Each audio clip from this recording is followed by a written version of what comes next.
guys, welcome to the channel. It's Adam with ND72. So as you can see, we got my SLK32 back on the rack. So, as you've seen in like a couple previous videos, we're sitting there trying to get this SLK32 to run 10s. Now that sounds pretty cool. We are at 11 O's right now, and when we did it, I lost a little bit of traction, and I didn't launch it hard. And then when we kept going back out that same day, I just spun. So, as you could see, if you could see back, let's go. Right here, I got no tires. So, I made a purchase. They're at the shop getting installed right now. So, we're going to be putting those on there because right now I made a whole list of like the record of what everyone does. So, I'm going to probably post it right over here. Now, this video's coming out in maybe like you're going to see like a week or two after I kind of do this. So, the stats might change a little bit. I'll post it right over here so you guys examine it.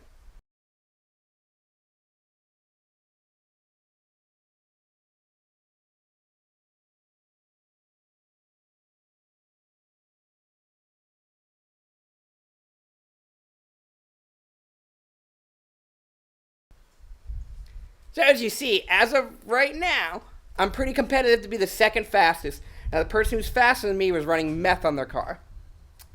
I'm running no meth. I don't want to say anything bad or good about the meth system, but I want to try to get into the 10s and beat his record with no meth. I don't know if that's possible. We're starting today off with more traction and a little bit of maintenance, and then we'll start going for more power before we even touch the meth. Because I got a couple go fast fun parts on the way that we see in future videos. So today we're just going to do a quick little once over of the kind of the car, you know, check this, check that, and then I'll show you my new specialty thing that hopefully should help me hook up and get traction. And all of you guys could go buy it, blah, blah, blah, same thing. So let's get to looking over the car. Okay, so as you can see, I saw some oil leak, and I'm kind of covered in oil down here. So we are going to be changing the oil today and kind of see if we can find the leak. I think I know where it is because it looks like it's coming from the front main seal up there behind the crank pulley. We'll probably have to address that soon, but right now what we're going to do is just change the oil, check it, make sure there's nothing crappy in there, and go on. Alright, so we got our handy dandy 13. I got to eventually move these lines out of the way. Break that bad girl loose. Hopefully I don't squirt this all over myself. And then our handy dandy Mr. Bucket. Alright, definitely these lines are stupidly in the way.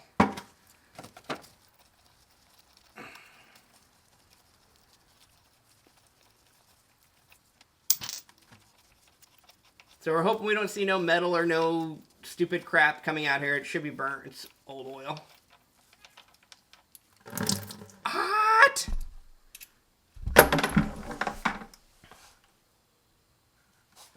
100% burnt. But that's just what's going to happen with oil.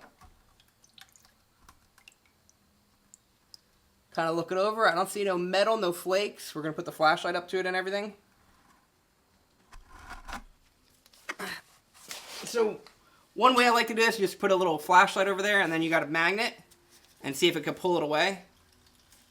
So, I don't know if you guys could tell. It's not a crap load of metal if there is any. Now we'll check on my hand. Nothing really. And we'll look at the filter and everything. The filter with these should tell you a lot if you got any metal, but we're just going to let this drain all out and go on. Okay, now, so, as you can see how much oil is over here, I don't know if you can tell on camera, like, literally, like, I gotta wipe and see gunk. So we're gonna spray that all down, and then I'll come look at it later on, like in a day or two, and try to find exactly where it is. But I've got some brake clean. We'll get this all nice and cleaned up. And then most likely do a front main soon. Because they're not that hard, you just gotta pull the crank pulley right back out. One other thing I'm going to check is the filter. Try to like look all inside of here for any type of metal or anything. I don't have any problem with the car, but you just always want to just double check it. Try to see if I can get anything in there. Check in there. And then I also grab my light. Try to push it through. I don't see nothing. I might go get like a little cutting apparatus or cut these open.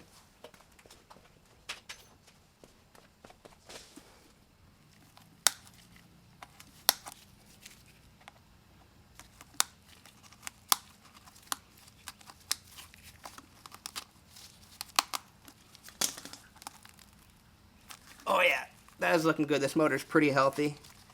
I mean, I don't want to jinx myself, but I see nothing inside of there. These are pretty good filters too, with the metal on the inside. Like this should have caught anything. These aren't really like cheap filters. At least I don't think they are. Usually you could tell that by like, see how this is a metal like mesh inside. Can you see mesh inside there and the rings around there so they don't like twist and crack easily? Alright, so that's a good filter. So let's get on to the fun stuff now. Alright, now we get the last little part. Add in the oil. I use nice Mobil 1 040. If you got an opinion about it, put it in the comments. Tell me if liquid moly is better or Royal Purple or whatever different way you use. I'm in Florida. That's what I use. Always did. Can't really say yay or nay, but knock on wood, my motors always last. So we're going to add in with no funnel. See if I got skills. Oh yeah. Oh yeah. Can I do it without looking? I could. Pretty good. We'll add all this up, give it a good fire up, and then we go for the fun part.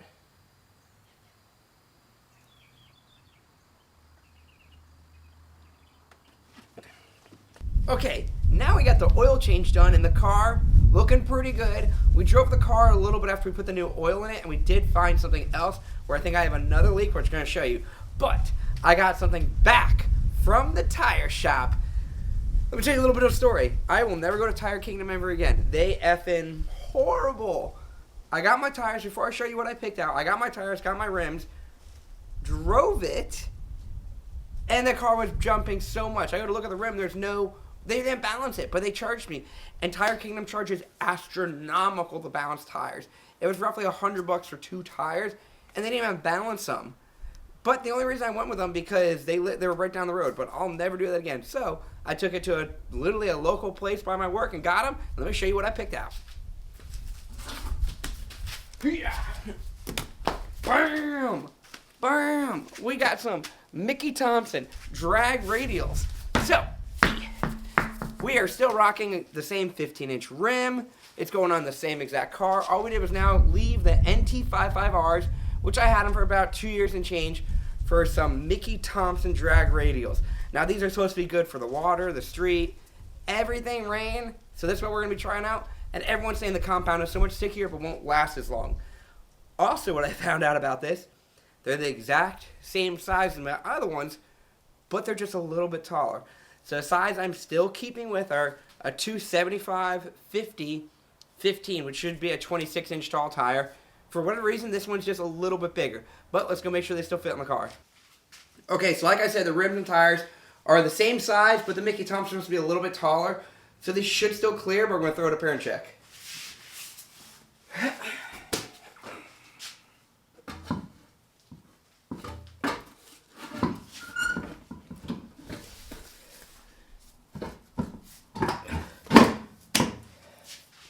Alright, they go on.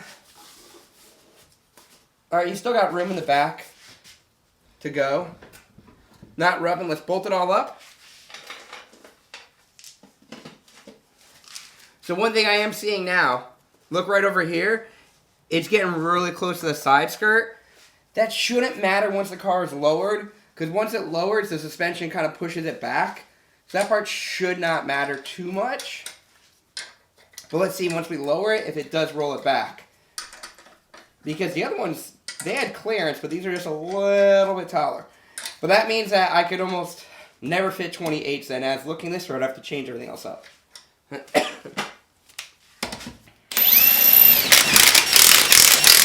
Okay, so before we lower this and double check with these, I'm pretty good confident on it.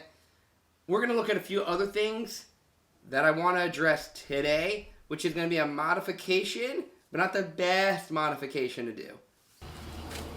Hey guys, do you have an SLK32 or an SL55 or any car with an M11 2K or M11 3K? Then I got a product especially for you guys that you're going to like. What we got right here is Needs Wings modified surge tanks with crossover tubes, and they're fancy dress-up kit hardware. This unit right here will help performance and lower boost in your cars. They make them for M11 3s and M11 2Ks. Now, this product right here is what you need if you're thinking about running stack pulleys, more boost, or almost anything. This will drop your PSI down without losing any horsepower. So you know what that means? Better air intake temperatures, more actual horsepower, and safer for your motor. They bolt right up with no modifications, directly into your factory areas, allow you to actually have boost sensors back there, or run nitrous with a series of bungs. This is such a good product, and I got it on both of my cars. Now, what you might say is like, oh, that doesn't really add too much power. Well, I made a video proving it actually does. And look it, they actually make the engine bay pop, and it doesn't look too crazy. It looks almost factory. So if you're thinking about what your next performance mod should be for an M11.3 or an M11 2K motor, modified surge tanks are the way to go. Now, also, if people are still doubting their performance, I'm making a video where it's really showing how much boost drop you do with the same amount of power. And, not to toot my own horn, but me, Adam at ND72, I have basically the world's fastest SLK32 in the world, and I'm not running a crazy pulley system. I am technically the second fastest, but the first if you don't count nitrous or meth. So, that kind of says it right there. And this car, all it really has done to it is stacked pulleys, which is a 178, a 65 millimeter, long tube headers, tuning from VTEC, and a lot of needs wings parts. But these modified surge tanks were a big part of it to keep my boost down. On my motor, it dropped at 5 psi, same power. So my temps went way down. So what I think, almost every M11K should have one of these, or you go top mounts, which I did that on my E55, but it's a lot more money. So if you're talking about money, you want to purchase one of these, you go to needswings.com, and if you want to save a little bit money, I got a 10% off coupon code for you. So you go to needswings.com, put your items in your basket, and then off the surge tanks, if you put, where'd you hear about it from, put ND_72. That'll get you 10% off surge tanks for M11 2Ks, M11 3Ks, and these cool intakes and crank pulleys for the M11 2K, and some intakes for a C32, and the list goes on. So next time you're on needswings.com, make sure you put anything you're purchasing, where'd you hear about us from, ND_72. You'll get 10% discounts on not all their items, but some of their items, and one of them is a modified surge tank set. So, hope you guys like it. Go make some purchases, and back to the video. Okay, so the next thing we're going to be doing in the car today is a simple modification that's going to cost me $0.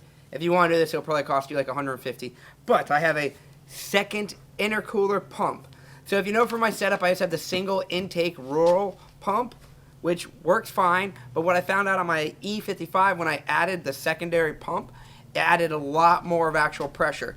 Now, you don't need two pumps to get this pressure. You could just buy a much nicer pump. But I have CM30 pumps like they're cookies. When I bought my SLK, it came with about 15 of them. For whatever reason, it did. So I sold most of them off, but I still have 1 to 2 left that I kind of keep as spares. So I got this used CM30 Johnson pump. We're going to see if it's good because I also have an extra harness. As you can see on the table, I got a battery box and a 5-gallon bucket filled to the top.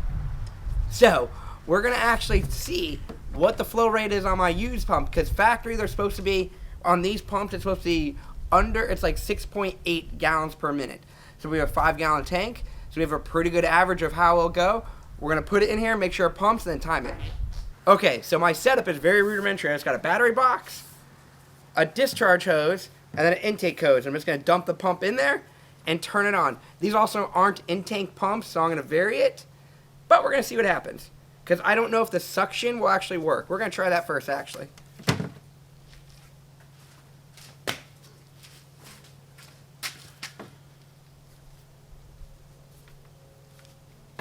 So I got a teeny little suction, a discharge.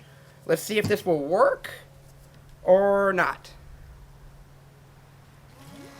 Oh yeah, it's dumping out, Alright, so I'm going to set up my iPhone alarm, my little counter. We're going to put a timer, then I'm going to turn it on and wait till this bucket dumps out. Okay, so I got my iPhone and I moved the camera, got the setup a little bit different.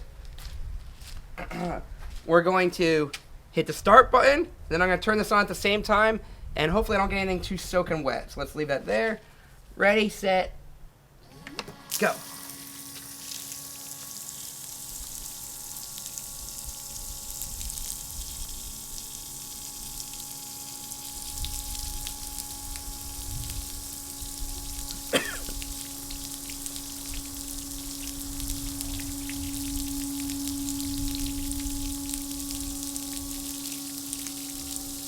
We're almost there. Almost there. Maybe I should have had the camera looking in the bucket, but...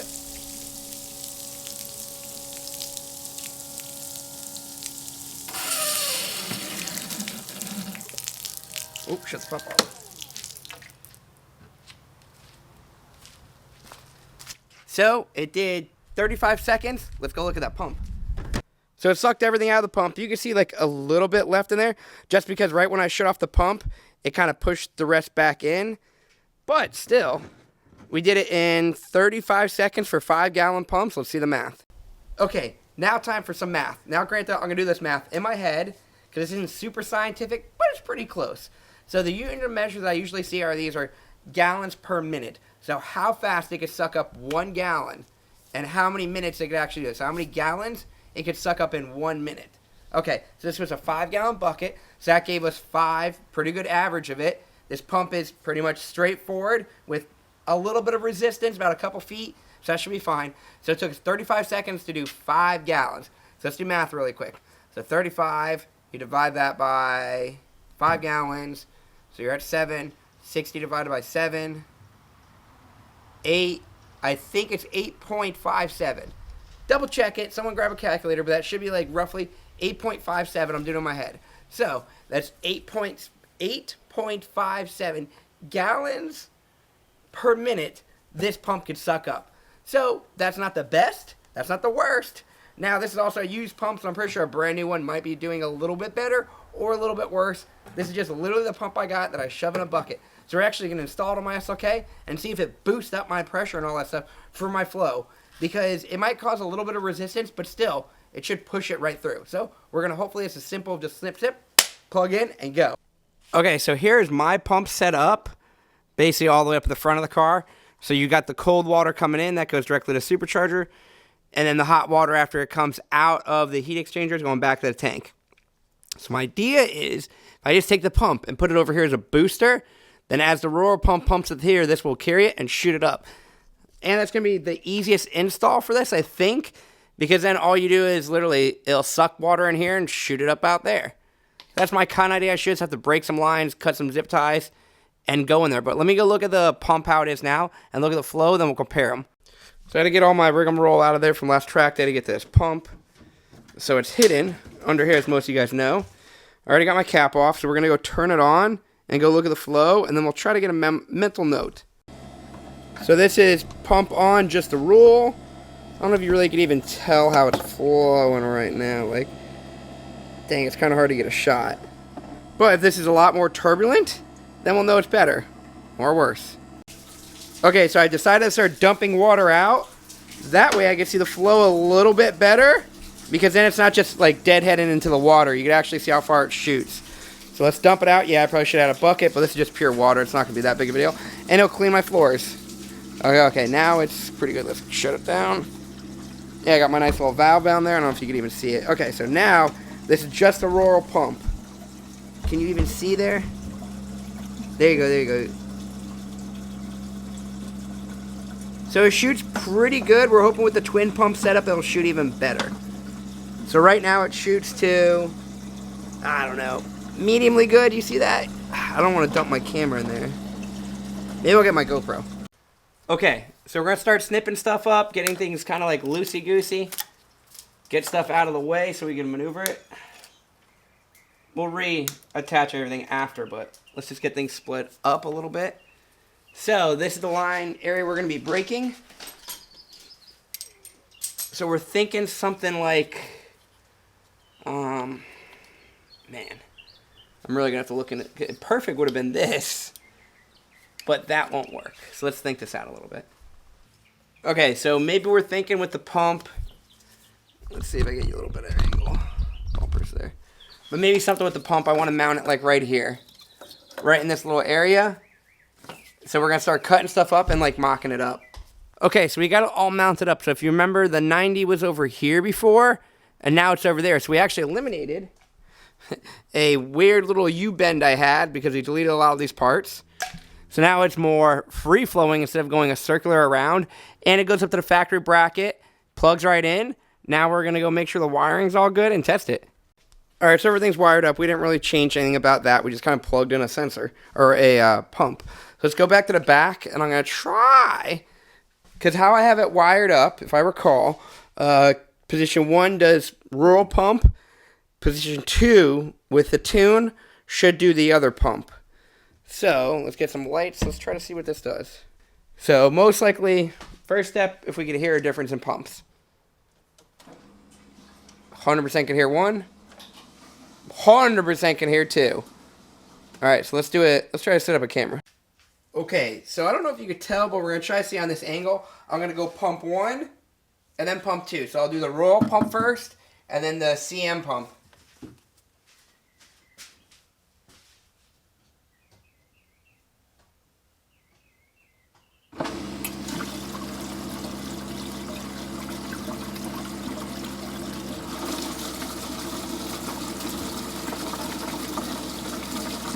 I don't know if you can see. Let me try to get another angle. Alright, pump 1.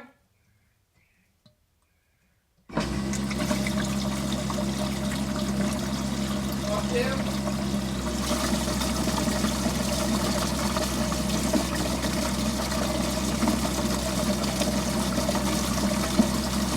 Alright, so I don't know if you can fully tell from those angles I had. So we're going to try to do a more practical. I'm going to like literally walk the camera and put it in there, because I'm really afraid of dropping my camera in there when I leave it. So we're going to try to go back and forth really quick with seeing the 2 pumps. But you could hella hear a difference and see the actual flow, but I'm trying to catch it on camera. Alright, so we'll do really simple. 1 pump. Come on, get the key. Okay, so this should be just the 1 pump. Give me my light. Alright, so can you even see? Alright, so you see the 1 pump where it's kind of shooting out from? So the 1 pump stops maybe like right here, middle tank. Let's go do pump 2 now. Alright, so this is with dual pumps on. Come on. And you can just hear it start definitely getting faster. Come on, get in there. You see how much more it's shooting? Can you guys even see? Let's see. Now it shoots basically all the way past here. Huge difference. So we're going to fill this up back up with water, do a little priming, or not priming, but bleeding the system, and we should be good. Alright, we're just putting it around, getting the car kind of all warmed up, and already we're average just cruising about like 5 to 6 degrees colder with twin pumps, because we're 81 temps, and it's roughly like maybe 73 outside right now here in Mexico. So we're just going to drive around and get everything all kind of hot and warmed up, then we'll do a nice pull. Alright, we got a logger on. We're going to see if we can do a nice little 20 pull and make sure we can still hook up, or like actually hook up this time.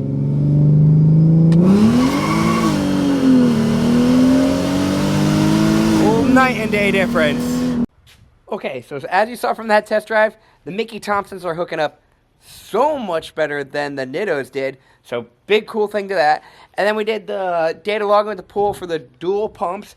So as you watch us cruising around, I'm starting at a lower temp, like I want to say roughly 10 degrees lower than I was starting before, which that's a pretty good thing.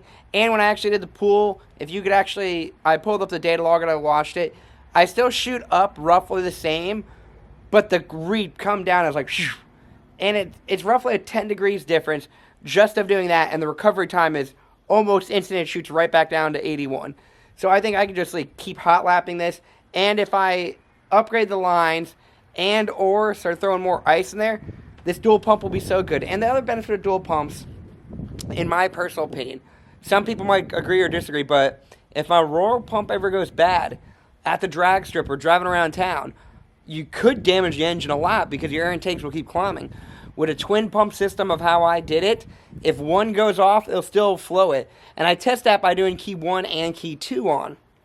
So, now the reason why I did it on 2 stages of keys is so if you're at the track and you want to start like circling ice cold water to cool everything down, you're not pulling so much power from your battery with twin pumps. So all I would have to do is just go key 1, and then the trunk one will pump.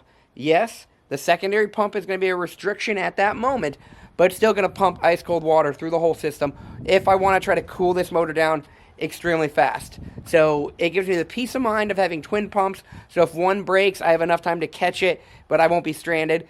and it's going to add so much more pressure, as you can see.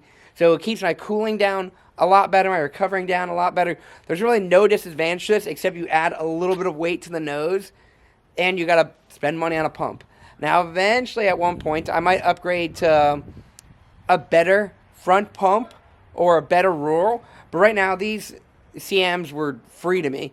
So that's why I threw it in. It's a used pump. It was free to me. We did the test here to see how much it actually flowed. So at like, what was it, 8.5, something like that, gallons per minute. It's literally not the best. Some of them do 13, 14, 15 gallons per minute. But it's still better than literally nothing. And as you can see, it does bring up the pressure and the flow a lot. So hopefully you guys like it. Make sure you guys subscribe. Throw a like down. Share this video with your friends. We got a lot more. Well, not a lot more. We got some more with the SLK coming. We got some more performance parts coming for that. And we're still going to be trying to get into the 10s, hopefully in the next month, before it gets way too hot here in Florida, where it would be cool if I could do 10s in like 90, 100-degree weather. But it's not likely, so we only have a couple more days of probably like 70-degree weather. That's usually the best I really get here. So we're going to be doing that soon, so stick around. We got more SLK stuff. We got more SL55 stuff. We got E55 stuff, and we might have something special with my C32 coming up. So I'll catch you guys later, and thanks for watching.